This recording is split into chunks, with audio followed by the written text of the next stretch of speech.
Hello students, I am Ravi Kumar from KV CRPF Mokama Ghat. आज हम लोग ज्योग्राफी का first chapter resource and development में क्लासिफिकेशन ऑफ सॉइल के जो वर्गीकरण किया गया है उसके बारे में हम लोग जानेंगे, जिसमें फर्स्ट नंबर पर है एलुवियल सॉइल यानी जलोढ़ मृदा के बारे में हम लोग जानेंगे। तो एलुवियल सॉइल है जो हमारे यहाँ का क्या है कि मोस्ट इम्पॉर्टेंट, बहुत ही महत्वपूर्ण सॉइल है, मृदा है, जो कि इंडिया के नॉर्थन प्लेन यानी जो उत्तरी मैदान हुआ उसमें अधिक पाया जाता है। ये एलुवियल सॉइल जो जलोढ़ मृदा हुआ, इंडिया के जो उत्तरी भाग है जैसे उत्तर प्रदेश हुआ, वो सब रीजन में जो गंगा के मैदान के साइड का है वो सब में जलोढ़ मृदा या एलुवियल सॉइल वहाँ पर पाया जाता है। ठीक है, यह है जो 3 इम्पोर्टेंट हिमालय रिवर सिस्टम, जो हिमालय की जो 3 नदी जो निकले हैं हिमालय से, गंगा, ब्रह्मपुत्रा रिवर और इंडस यानी जो सिंधु नदी हुआ। तो गंगा, ब्रह्मपुत्रा और सिंधु, ये तीनों नदियाँ के द्वारा जो उधर से लाया जाता है, डिपॉजिट कर दिया जाता है, वहाँ पर जो छोड़ा जाता है निक्षेप के रूप में, उसी से ये एलुवियल सॉइल बनता है। वहाँ पर जो वहाँ से लाया और फिर यहाँ पर छोड़ दिया गया, डिपॉजिट कर दिया गया, उसी को कहता है निक्षेप करना, छोड़ देना वहाँ पर। ठीक है, उससे एलुवियल सॉइल वहाँ पर बना नॉर्थन प्लेन में, जो नॉर्थन रीजन जो हुआ वहाँ पर। ठीक है, और यह सॉइल कहाँ पर है? Stand in Rajasthan and Gujarat में तक भी नैरो कॉरिडोर, मानी जो सकरा गलियारा टाइप के हैं वहाँ तक भी इसका फैला हुआ है। राजस्थान और गुजरात तक भी ये एलुवियल सॉइल का फैला हुआ है। और ईस्टर्न कोस्ट प्लेन, जो पूर्वी तटीय मैदान है इंडिया के, ये साइड इंडिया के पूर्वी तटीय मैदान कौन सा हो गया? ये सब वाला एरिया रीजन, ये सब क्या हुआ? पूर्वी तटीय मैदान हुआ। ठीक है, पूर्वी तटीय मैदान, ईस्टर्न कोस्टल प्लेन्स, जिसमें देखिएगा महानदी, गोदावरी, कृष्णा, कावेरी रिवर के जो डेल्टा है जो, वो भी एलुवियल सॉइल से ही बना है। ठीक है, और एलुवियल सॉइल में एक चीज़ और है इसमें कि एलुवियल सॉइल में सैंड, सिल्ट एंड क्ले, यानी जो रेत हुआ या सिल्ट कहे, क्ले मन जो मृतिका कहता है, जो वो है कि वेरियस प्रोपोर्शन में है, माने डिफरेंट अनुपात में है, विभिन्न अनुपात में पाया जाता है। इसमें सैंड, सिल्ट और क्ले। ठीक है, और जब हम रिवर के जो मुहाना होता है, इनलैंड जो रिवर के, जैसे हम मुंह जो होता है आगे वाला भाग, वहाँ से हम वैली की और घाटी की और रिवर के ऊपरी भाग में अगर हम जाते हैं तो सॉइल पार्टिकल जो है, जो मृदा का जो कण का जो साइज है वो बड़ा हो जाता है, बिगर इन साइज उसका बड़ा होता है मिट्टी का। और फिर नदी के जो नदी वैल्यू हुआ जिसके ऊपरी भाग में, कि उसके मान लीजिए कि नदी है, बह रहा है,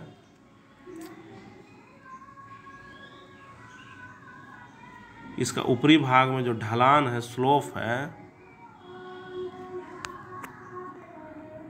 ब्रेक अप ऑफ स्लोप, जहाँ पर ये स्लोप बन रहा है, यहाँ पर टूट रहा है, उसी के समय में, उसी के समीप क्या है? कोर्स सॉइल, यानी बड़ा मात्रा में, कुछ महीन कण नहीं है, बड़ा कण है जो वहाँ पर पाया जाता है। ठीक है, बिग साइज में, जो कोर्स सॉइल कहता है। कोर्स में कुछ महीन से कुछ मोटा कण, कोर्स में मोटा कण होता है, ठीक है। और जो एलेबल सॉइल है, जो पिडमॉन्ट बात है, पिडमॉन्ट प्लेन, यानी जो पर्वत या पहाड़ होया जिसका निचला भाग तलहटी में जो मैदान जो बना होता है उसी को पिडमॉन्ट कहता है, प्लेन। जो वो भी है जो एलेबल सॉइल से बना है, जो रहता है द्वार, चू, 3 चीज़ रहता है। वो प्लेन है जो पहाड़ के निचले भाग में जो बना रहता है, द्वार, चू और तराई, ठीक है। ये सभी बने हैं एलेबल सॉइल से। और एक चीज़ है इसमें, साइज के आधार पर तो जान गए हैं कि कुछ मोटा कण होता है, कोर्स सॉइल है वो। और अब हम जानेंगे बेसिस ऑफ द एज के आधार पर। एज के आधार पर भी हम सॉइल को डिस्क्राइब कर सकते हैं, पहचान उसको कर सकते हैं। तो एज के आधार पर according to their age arable soil can be classified as the old arable, यानी 2 टाइप्स में एज के आधार पर भी एलेबल सॉइल को बांटा गया है। एक है ओल्ड एलेबल सॉइल, यानी पुरानी जलोढ़ मिट्टी, जिसको कहता है बांगर, ठीक है। और न्यू एलेबल सॉइल, जो नई जलोढ़ मिट्टी है, उसको खादर के नाम से जाना जाता है। ये भी ध्यान रखिएगा, बांगर और खादर। बांगर हुआ जो पुरानी जलोढ़ मिट्टी हुआ, उसको बांगर के नाम से जाना जाता है। और खादर जो न्यू जलोढ़ मिट्टी हुआ, न्यू एलेबल सॉइल हुआ, नया जलोढ़ मिट्टी है, वो खादर के नाम से जाना जाता है, ठीक है। तो 2 टाइप्स के हम लोग जाने, एलेबल सॉइल हुआ, एक बांगर और दूसरा खादर, ठीक है। तो इसमें भी हम जानेंगे कि बांगर सॉइल है जो हायर कॉन्सेंट्रेशन ऑफ कंकर नूडल, यानी जो बांगर सॉइल में है, जो अधिक मात्रा में कंकर उसमें होता है। लेकिन जो खादर सॉइल हुआ, यानी न्यू जलोढ़ मिट्टी, जिसमें मोर फाइन पार्टिकल्स, यानी कि महीन कण उसमें पाया जाता है। ये भी दोनों में डिफरेंट है, बांगर और खादर में। बांगर में क्या हुआ कि कुछ कोर्स कंकर, यानी कुछ बड़ा कंकर मिलता है, लेकिन खादर में फाइन पार्टिकल्स रहते हैं, मतलब बहुत पतला कण, महीन कण उसमें पाया जाता है, ठीक है। बांगर और खादर के बारे में हम लोग जान गए। और फिर है एल्यूवियल सॉइल है, जो होल आर वेरी फर्टाइल, यानी बहुत ही जो जलोढ़ मिट्टी है जो फर्टाइल है, यानी उपजाऊ है। इसमें कौन कौन से इसमें पाया जाता है, कुछ तो पोटास पाया जाता है, फास्फोरस, एसिड एंड लाइम, यानी पोटास की मात्रा भी इसमें होती है एल्यूवियल सॉइल में, फास्फोरस की मात्रा होती है, और लाइम यानी चूना की मात्रा भी इसमें होता है। और ई जलोढ़ मिट्टी में है जो आइडियल फॉर द ग्रोथ, कौन कौन से क्रॉप्स के लिए आइडियल है, आदर्श है उपजाने के लिए, तो शुगर केन जो गन्ना हुआ, पैडी जो चावल या फिर वीट गेहूँ, और भी अदर टाइप्स के क्रॉप्स हैं उसके लिए भी, और पल्स क्रॉप्स जो दलहन फसल हैं उसके लिए भी बहुत ही उपयुक्त होता है एल्यूवियल सॉइल, ठीक है। और इसमें बात एक है कि अधिक फर्टिलिटी के कारण, बहुत ज़्यादा उपजाऊ होने के कारण क्या है कि एल्यूवियल सॉइल वाला जो रीजन है, जो क्षेत्र है, उस मिट्टी वाला क्षेत्र, वहाँ पर इंटेंसिवली कल्टिवेटेड, यानी बहुत ही गहन कृषि वहाँ पर की जाती है, और जिसके कारण क्या है, डेंसली पॉपुलेशन, वहाँ पर जो जनसंख्या का जो घनत्व है जो अधिक पाया जाता है। जब जहाँ पर पैदावार अधिक होगा तो वहाँ पर लोग भी अधिक रहेंगे। किसके कारण हो रहा है? तो वहाँ के जो मिट्टी जो हुआ, जो सॉइल हुआ, अवेलेबल सॉइल जो अधिक फर्टाइल होता है, बहुत ही उपजाऊ होता है, जिसके कारण वहाँ पर अधिक से अधिक बहुत ही फसल को उपजाया जाता है, गहन खेती की जाती है, और वहाँ पर जिसके कारण अधिक जनसंख्या घनत्व भी है। ठीक है, तो हम लोग अवेलेबल सॉइल के बारे में जाने। आगे एक और सॉइल के बारे में हम लोग जान रहे हैं, ब्लैक सॉइल के बारे में। नाम से पता चलता है ब्लैक सॉइल यानी काली मिट्टी। तो ब्लैक सॉइल को कलर क्या होता है? ब्लैक होता है, उसका कलर ब्लैक होता है। और इसे किस नाम से जाना जाता है? रेंगुर सॉइल के नाम से भी इसको जाना जाता है। रेंगुर सॉइल भी कहा जाता है ब्लैक सॉइल को। ठीक है, black soil is ideal for the growing, कौन सा क्रॉप के लिए सबसे अच्छा आदर्श माना जाता है काली मिट्टी? तो कॉटन के लिए, कॉटन यानी कपास के खेती के लिए सबसे उपयुक्त माना जाता है मिट्टी कौन है? तो काली मिट्टी है।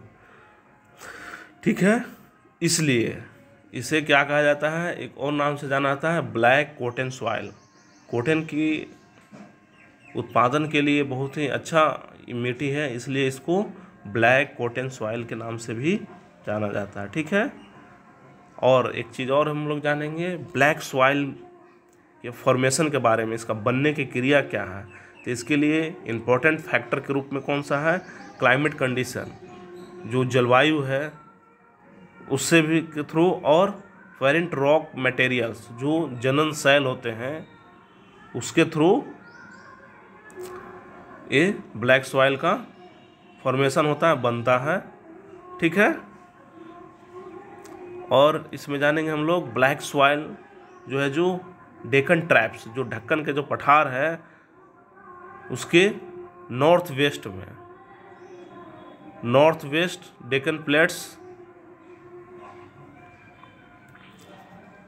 में पाया जाता है। और यह क्या है? Made up of lava flow, यानी लावा फ्लो से ये बना हुआ है। ये कौन? Black soil. ठीक है, और ब्लैक सॉइल है जो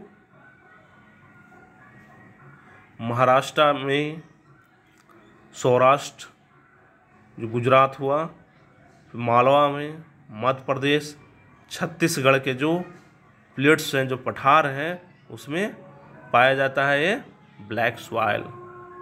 ठीक है, और इसमें एक चीज़ हम लोग जानेंगे, black soil made up of the extremely fine, मानी बहुत महीन कण से ये बना है। एज फॉर क्लेली मटेरियल, क्ले यानी कि जो मृतिका क्ले सॉइल है उससे बहुत ही महीन जो सॉइल होता है, एक्सट्रीमली फाइन सॉइल, उससे ये ब्लैक बना है, ब्लैक सॉइल बना है। और इसमें एक चीज़ और है, will now for the their capacity to hold moisture, यानी इसमें कैपेसिटी ऐसा होता है, क्षमता होती है कि मॉइस्चर जो नमी होता है उसको बनाए रखे, धारण किया हुआ रखे, बना हुआ रहता है इसमें। ठीक है, capacity to hold moisture, moisture को बनाए रखता है काली मिट्टी। और इसमें कैल्शियम कार्बोनेट पाया जाता है, मैग्नीशियम, पोटास, मैग्नीशियम के बाद पोटास एंड